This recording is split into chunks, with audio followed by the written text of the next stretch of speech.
नमस्कार, मी देवयानी वरसकर. 1 ते 7 ऑक्टोबर हा वन्यजीव सप्ताह म्हणून साजरा केला जातो.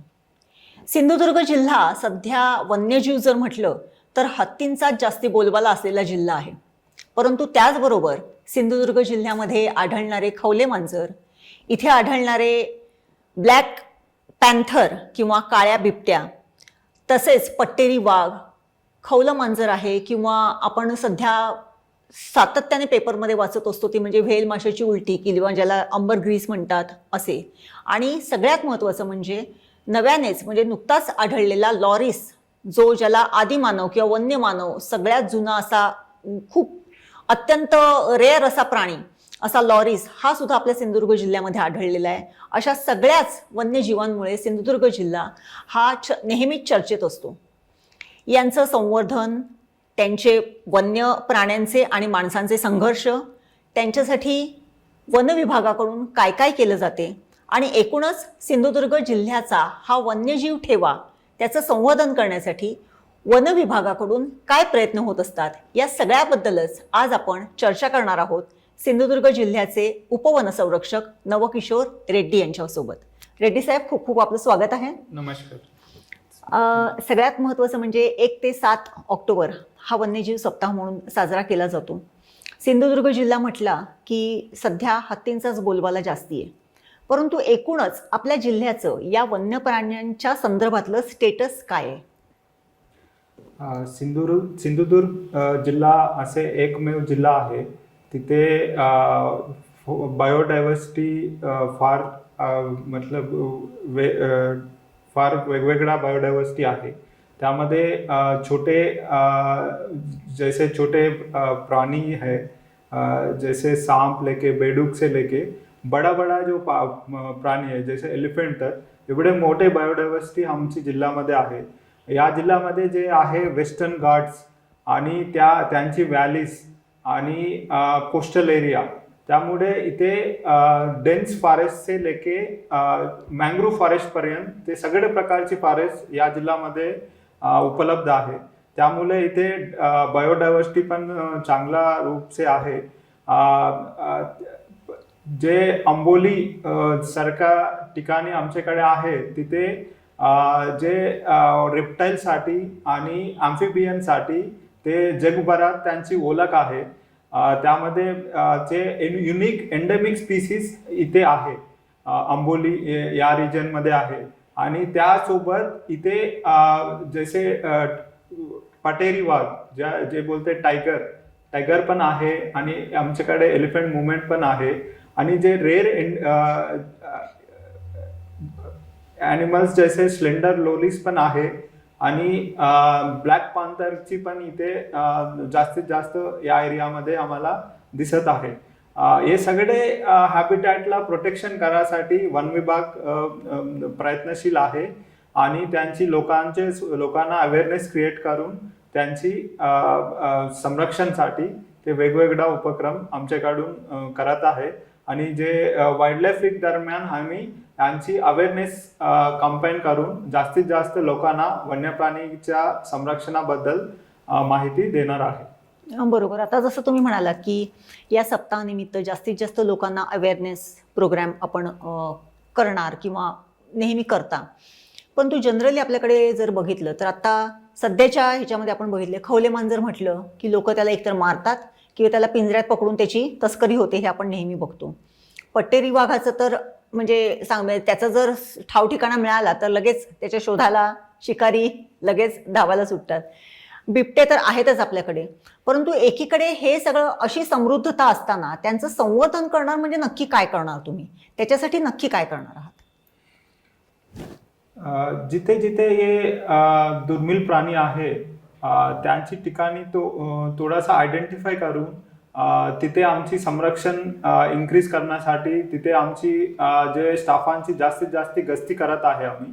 आणि त्यांची सोबत हे सगळे शिकारी करत आहे त्यांचे कोणाची या गावातून म्हणजे सिंधुदुर्ग जिल्ह्यामध्ये त्यांची स्वतः शिकारी करणारा कमी असतात आणि जास्तीत जास्त ते बाहेर एक्सपोर्ट करण्यासाठी नसेल तर काही बाहेर काही जे पोचिंग गँग्स होत आहे त्यांच्याकडून ते संपर्क करतात आणि ते बाहेर विकत आहे, तो इथे विकत नाहीये. तो आमची जे आमच्याकडे जे सेंट्रल गव्हर्नमेंट कडून जे wild life crime control bureau आहे आणि स्टेटमध्ये जे आमच्याकडे जे वेगवेगळ्या इन्स्टिट्यूशन्स आहेत त्यांची सहायता घेऊन आम्ही वेळोवेळी त्यांच्या उपर एक नजर ठेवते. जेव्हा पण आम्हाला जे इन्फॉर्मेशन येत आहे असे कोणतेही पोचिंग गँग्स इथे ऍक्टिव्ह आहे आणि या क्षेत्रामध्ये कोणी नवीन आलून फिरत आहे जंगलामध्ये, असे काही इन्फॉर्मेशन असेल तर आम्ही त्यांना ताबडतोब त्यांची शोध घेऊन त्यांना पकडण्यासाठी आम्ही प्रयत्न करत आहे. या अगोदर पण आम्ही जे कर्नाटक राज्यातून मागील वर्षी जे कर्नाटक राज्यातून कोणी लोक आले होते ज्यांनी पोचिंग करून इथे मालवणमध्ये आले होते, त्यांना पण आम्ही ते जॉईंट ऑपरेशन करून त्यांना पण पकडून त्यांना त्यांच्या उपर गुन्हा दर्ज केलेले होते. बरोबर. आता जसं वन्यजीव म्हटलं की वाघ किंवा हत्ती किंवा बिबटे हे आपल्या डोळ्यासमोर येतात, परंतु सध्याच्या काळामध्ये माकडं आणि गवेरेडे हा सुद्धा एक म्हणजे ते वन्यजीवच आहेत, परंतु उपद्रवी म्हणून त्यांच्याकडे जास्ती आता बघितलं जातंय. पूर्वीसुद्धा गवेरेडे होते, पूर्वीसुद्धा वानर होते, माकड होते, केडली होती की ज्यांना वेगवेगळ्या पद्धतीने नाव संबोधलं जाते. परंतु आता त्यांचा गेल्या काही वर्षामध्ये, गेल्या 7-8 वर्षामध्ये एवढा त्यांचा मानवी वस्तीमध्ये उपद्रव होण्याची कारणं महत्त्वाची काय असू शकतील?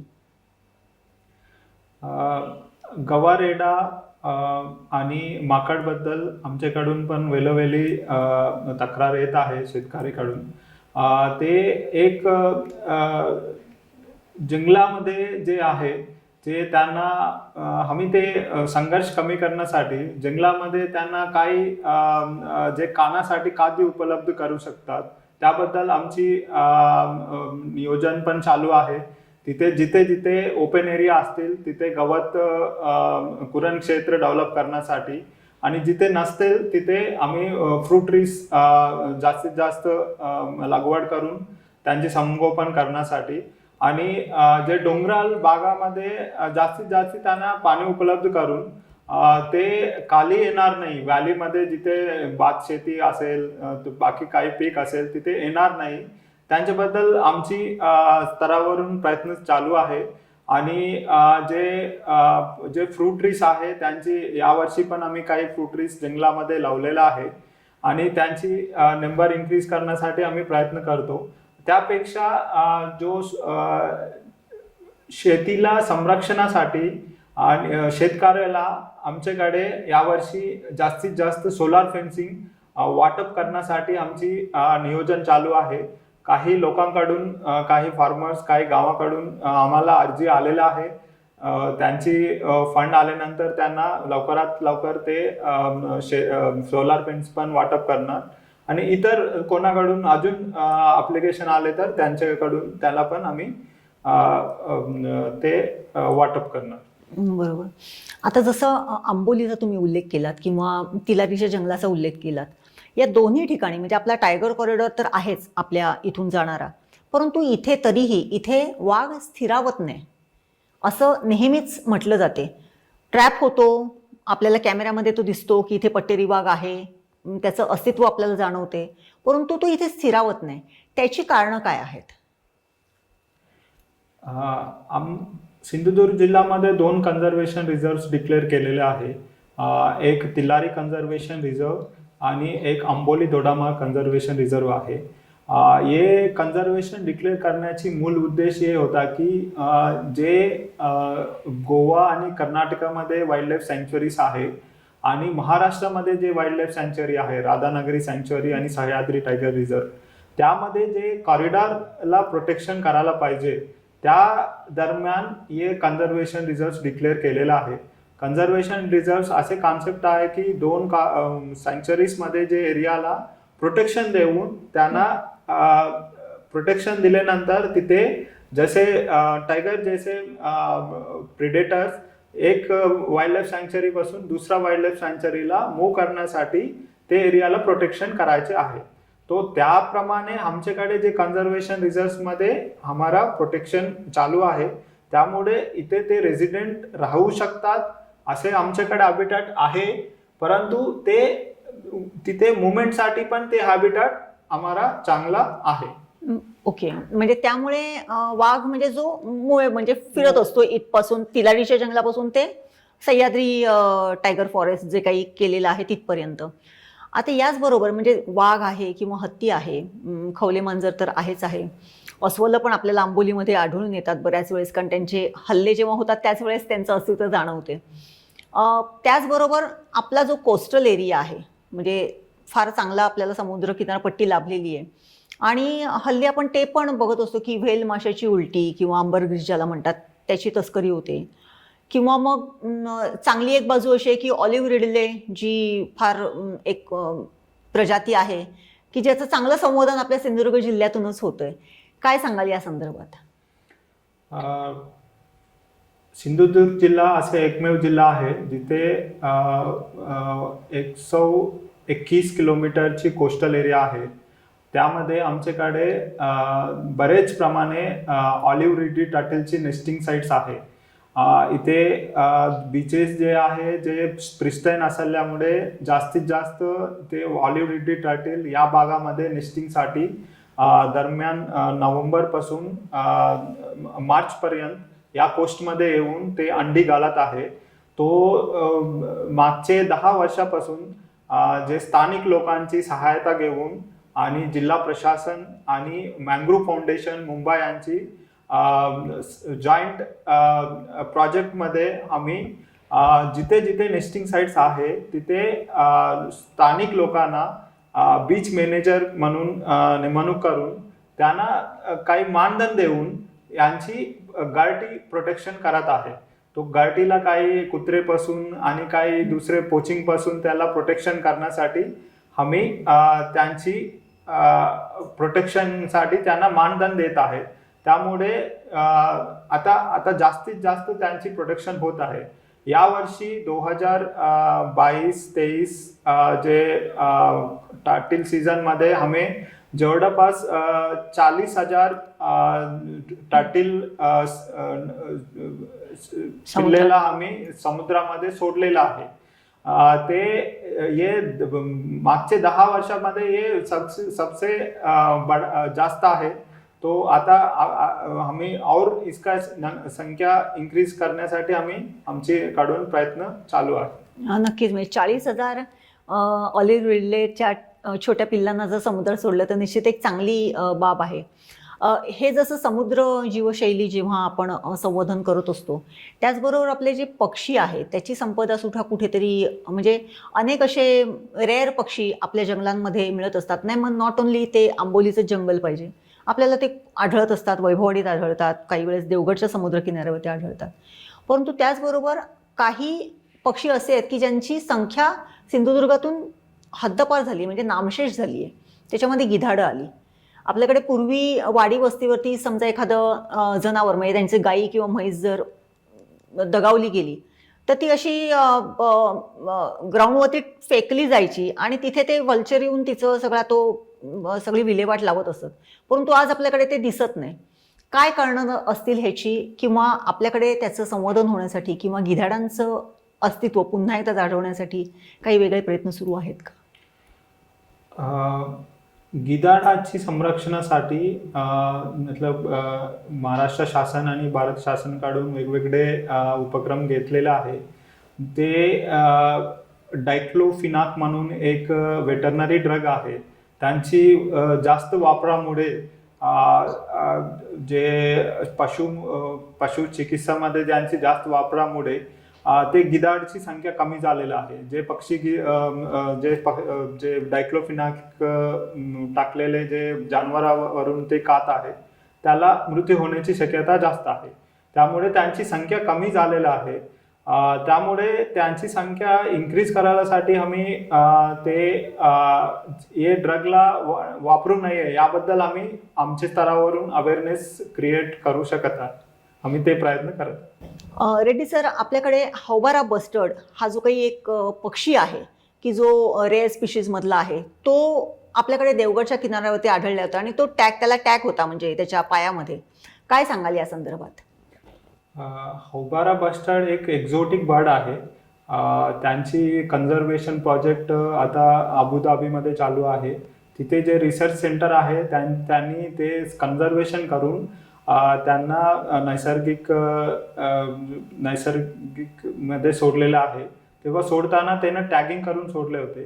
त्यामध्ये एक पक्षी इथे देवगडमध्ये आम्हाला मागील वर्षी आम्हाला सापडले होते. ते अत्यंत रेअर बर्ड आहे. या ठिकाणी ते होत नाहीये. त्यांची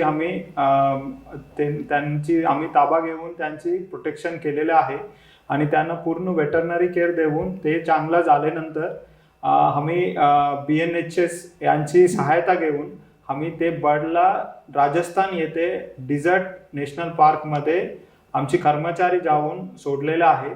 ते एक चांगला प्रोजेक्ट होते. ते असे कधी रेस्क्यू ऑपरेशन असे झालेले नव्हता.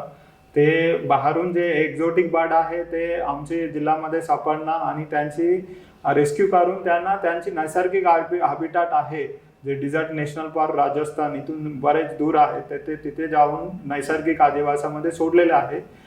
ते असे एक रेस्क्यू ऑपरेशन आमचे वन विभागाकडून झालेले आहे. नक्कीच. वन्यजीव सप्ताह म्हटलं की जेव्हा ही सगळी लिस्ट आपल्या डोळ्यासमोरून येते, परंतु त्याचबरोबर लोकांचं असं म्हणणं असते की ठीक आहे, आपल्याकडे ही सगळी वन्यजीव संपदा चांगल्या पद्धतीने वाढू देत, परंतु त्यांचे हल्ले जेव्हा एखाद्या कुटुंबातल्या एका कर्त्या पुरुषावरती होतो आणि त्याच्यामध्ये दुर्दैवाने त्याचा मृत्यू होतो किंवा तो कायमस्वरूपात अपंग होतो आणि त्याचा फार मोठा आघात त्या कुटुंबावरती झालेला असतो आणि मग त्याचं ते नुकसान भरपाई जी दिली जाते ती तुटपुंजी असते शासनाकडून दिली जाणारी. तर हे काय गणित असते आणि त्याच्यामध्ये काही सुधारणा झालेली आहे का, किंवा कसं त्याने समजा एखाद्याने दुर्दैवाने असं जर काही झालं तर कुठे अप्रोच आणू आणि कसं व्हावं? जे वन्यप्राणीकडून जे नुकसान होत आहे ते शेतीमध्ये नसेल तर ते पशु पक्षी आणि मानव जखमी आणि मृत्यू प्रकरणामध्ये त्यांच्यासाठी आमच्याकडे वेगवेगळ्या GR आहे. आणि आता आमची जे नवीन GR आलेला आहे त्यामध्ये जे वन्यप्राणीमुळे मृत्यू होत आहे त्यांना 25 लाख रुपयांची तरतूद दिलेला आहे आणि जखमी होताना पण ते वेगवेगळ्या रेट्स दिलेले आहे. आणि त्यापेक्षा आता आमची सिंधुदुर्ग जिल्ह्यामध्ये जास्तीत जास्त जे क्रॉप नुकसान होत आहे त्या रेटमध्ये 2015 पासून ते वाढ नव्हता. तो त्यामुळे आमचे शेतकऱ्याकडून आणि प्रजाप्रतिनिधीकडून बरेच वेळी मागणी होते की या रेटमध्ये वाढ होणं पाहिजे म्हणून. त्याबद्दल आता मागचे आठवड्यामध्ये आमच्याकडून एक नवीन GR आलेला आहे. त्यामध्ये प्रत्येक फळझाडांना नुकसान वन्यप्राणीकडून जे नुकसान होत आहे त्यामध्ये रेट वाढवलेले आहे. ते जे अगोदरची रेट होता त्यापेक्षा दुप्पट रेट आता वाढवलेला आहे. ते रेट पर्टिक्युलरली कोकोनट, सुपारी, खेली असे जे आमची सिंधुदुर्गमध्ये जास्त उपलब्ध आहे क्रॉप त्यामध्ये ते रेट वाढ झालेले आहे. त्यामुळे शेतकऱ्यांना आता थोडासा पहिल्यापेक्षा थोडासा राहत मिळू शकतात असे आमची अपेक्षा आता आहे.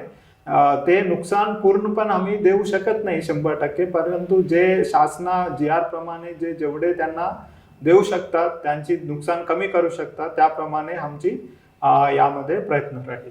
नक्कीच.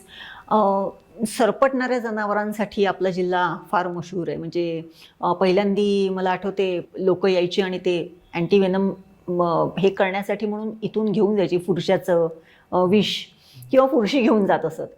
तर तसंच आपल्याकडे किंग कोब्रा जो आहे तो सुद्धा आढळलेला आहे तिलारीच्या जंगलामध्ये. अगदी 8-8, 10-10, 12-12 फुटापर्यंतचे किंग कोब्रा आढळलेले आहेत.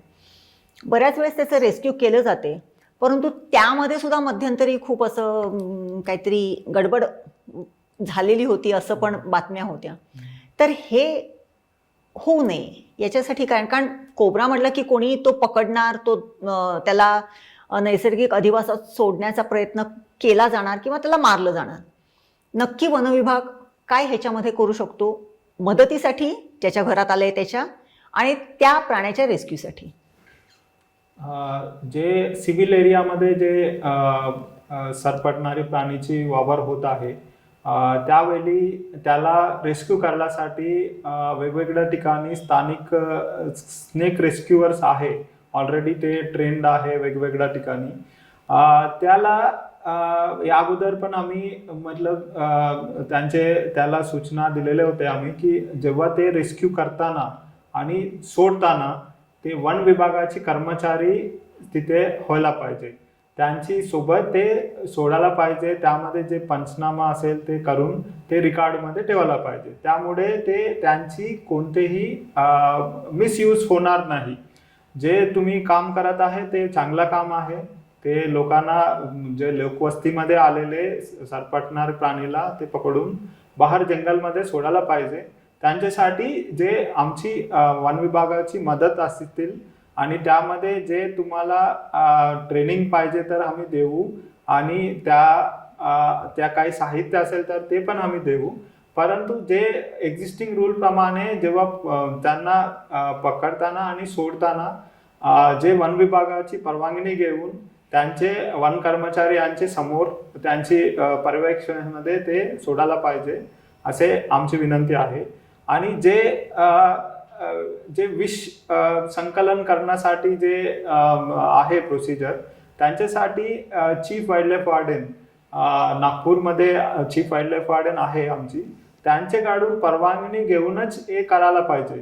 ते बिना परवानगी कोणी ते असे काय केले तर ते पोचिंग म्हणून त्याला डिक्लेअर करून त्याप्रमाणे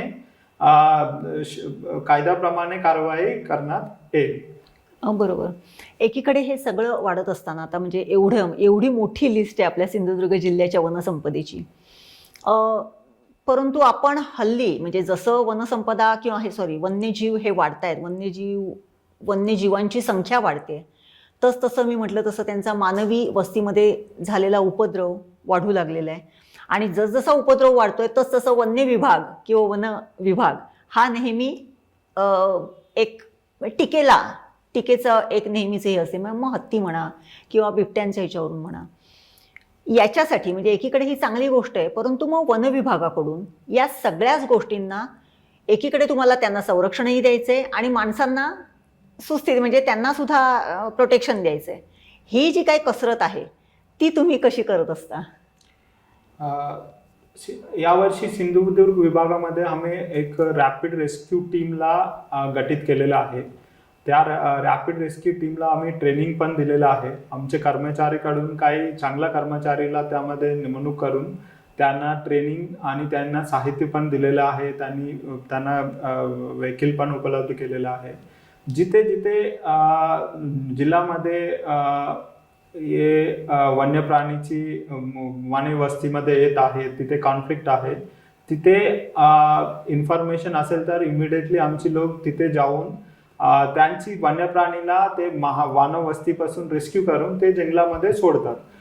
त्याप्रमाणे बरेच आमच्याकडे जे विहिरामध्ये पडलेला बिबटा आणि गवारेडा, इवन कुठे कुठे माकड, असे वेगवेगळ्या प्राणीला आम्ही रेस्क्यू करून ते जंगलामध्ये सोडलेला आहे.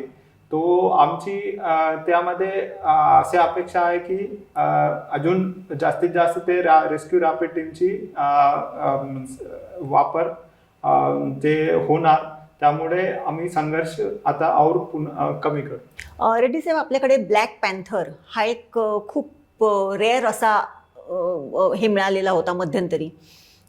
त्याचे खूप फोटोसुद्धा व्हायरल झालेले होते की आपल्याकडे आढळला, आंबोलीमध्ये आढळला, चौकुलच्या रस्त्यावरती आढळला. काय सांगाल या संदर्भात, नक्की काय आहे? कारण खूप चांगली गोष्ट आहे ही. ब्लॅक पॅन्थर एक लेपर्डची प्रकार आहे.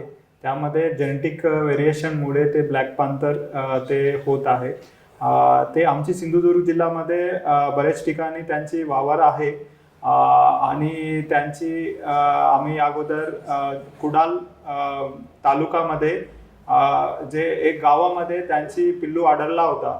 आम्ही त्या पिल्लूला त्यांची आईसोबत रियुनियन पण केले होते.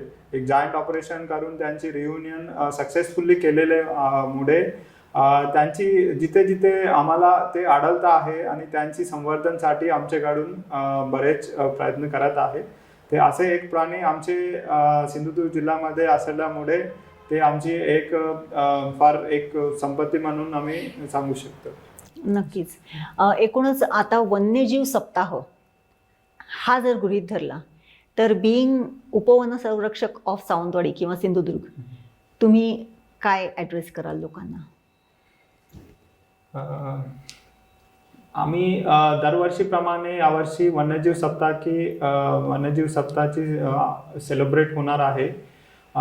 या दरम्यान मी सगळे जिल्हावासियांना मी हे विनंती करतो की जे वन्य प्राणी आहे या जिल्ह्यामध्ये त्यामध्ये फार मोठा बायोडायव्हर्सिटी आहे. हे एक आमच्याकडे एक संपदा आहे. त्यांना प्रोटेक्ट करायची जिम्मेदारी आमच्याकडे आहे आणि त्याला जास्तीत जास्त संरक्षण करण्यासाठी आपल्याकडून सहायता पाहिजे. आणि त्यासोबत जिथे जिथे त्यामुळे कॉन्फ्लिक्टची सिच्युएशन आहे, ते गावामध्ये घुसून ते तिथे तिथे प्रॉब्लेम आहे, त्यामध्ये आमची टीम आहे, जे फॉरेस्ट गार्डपासून ते माझेपर्यंत जे जे आपल्याला सहायता लागेल त्यामध्ये, आणि ते प्रयत्न आमचे स्तरावरून चालू आहे. त्यामुळे ते वन्यप्राणी प्रोटेक्शनसाठी जी जास्तीत जास्त सहभाग हो जावा आणि जिथे जिथे काही पोचिंग इन्सिडेंट असेल तर कोणी प्रयत्न केले आणि बाहेरून येऊन प्रयत्न करत आहे त्यांच्याबद्दल माहिती लवकरात लवकर आमची स्थानिक कर्मचाऱ्याला द्यावा. त्यामुळे आम्ही त्या वन्यप्राणीला बचाव पण करू शकतात आणि ते आमची जे संपदा आहे ते आमच्यासाठी कसे एम्प्लॉयमेंट जनरेट करू शकतात. आमच्याकडे जे काही लोक सरपटणारे प्राणी बघितल्यासाठी पण येत आहे बाहेरून, ते सगळ्यांची प्रोटेक्ट करण्याच्या जिम्मेदारी आमच्याकडे आहे. त्यामुळे इथे टुरिझम पण वाढत आहे. ते लोकांना एम्प्लॉयमेंट क्रिएट करण्यासाठी वन्यजीव पण एक सोल्युशन पण होऊ शकतात. त्याप्रमाणे विचार करा असे माझी विनंती आहे. नक्कीच. एकूणच 1 ते 7 ऑक्टोबर या वन्यजीव सप्ताहाच्या निमित्ताने आज आपण सावंतवाडीचे सिंधुदुर्गचे उपवन संरक्षक नवकिशोर रेड्डी यांच्याबरोबर खूप छान अशी बातचीत केलेली आहे. आपल्या सिंधुदुर्ग जिल्ह्याचं वैभव अनेक वन्यजीवांमध्ये आहेच, परंतु विशेषत्वाने जे रेड्डी साहेबांनी सांगितलं की होबारा बस्टर्ड नावाचा पक्षी की जो अत्यंत रेअर आहे आणि अबुधाबीवरून त्याला नैसर्गिक अधिवासामध्ये अशा पक्ष्यांच्या संवर्धनासाठी सोडलेलं होतं, तो पक्षी आपल्याला देवगडच्या किनाऱ्यावरती आढळलेला होता आणि इथल्या वनविभागाने त्याला जेव्हा त्यांना आढळला तेव्हा त्याची थेट रवानगी राजस्थानच्या बर्ड सँच्युरीमध्ये केली आणि तिथे त्याचं चांगल्या पद्धतीने संगोपन होत आहे. त्याचबरोबर सगळ्यात महत्त्वाचं आपल्या सिंधुदुर्ग जिल्ह्याच्या दृष्टीने भूषणावह असं ब्लॅक पॅन्थर की ज्याला काळ्या बिबट्या म्हटलं जाते, त्याचं एक पिल्लू गोवेरीच्या म्हणजे कुडाळमधल्या गोवेरीच्या गावामध्ये आढळलेलं आणि त्या बछड्याला त्याच्या आईबरोबर भेटवून देण्याचं एक वेगळं आणि वैशिष्ट्यपूर्ण काम देखील आपल्या वनविभागाने केलेलं आहे. निश्चितच या सगळ्याच उदाहरणावरून आपल्या सिंधुदुर्ग जिल्ह्याची वनसंपदा किती समृद्ध आहे हे तर आपल्याला समजून येतेच, परंतु या समृद्ध वनसंपदेबरोबरच आपल्या सिंधुदुर्गातल्या तरुणांना रोजगार उपलब्ध करून देण्याच्या दृष्टीने यांचा कसा वापर होऊ शकतो याचंही सुंदर आणि विस्तृत विवेचन रेड्डी साहेबांनी केलेलं आहे. निश्चितच या सगळ्या वन्यजीव संपदेच्या आधारावरती आपला सिंधुदुर्ग जिल्हा अत्यंत समृद्ध आणि चांगल्या अभिमानाने संपूर्ण भारतात नव्हे तर जगामध्ये नावलौकिक पावेल अशी आपण आशा करूया. आणि एकूणच या वन्यजीव आठवड्याच्या निमित्ताने रेड्डी साहेबांनी आपल्याला जे काही सुंदर असं विवेचन केलेलं आहे, इथल्या वन्यजीव सृष्टीबद्दल जी काही माहिती दिलेली आहे त्याबद्दल संपूर्ण कोकणसार लाईव्हच्या परिवारातर्फे मी त्यांचे खूप खूप आभार मानते. धन्यवाद.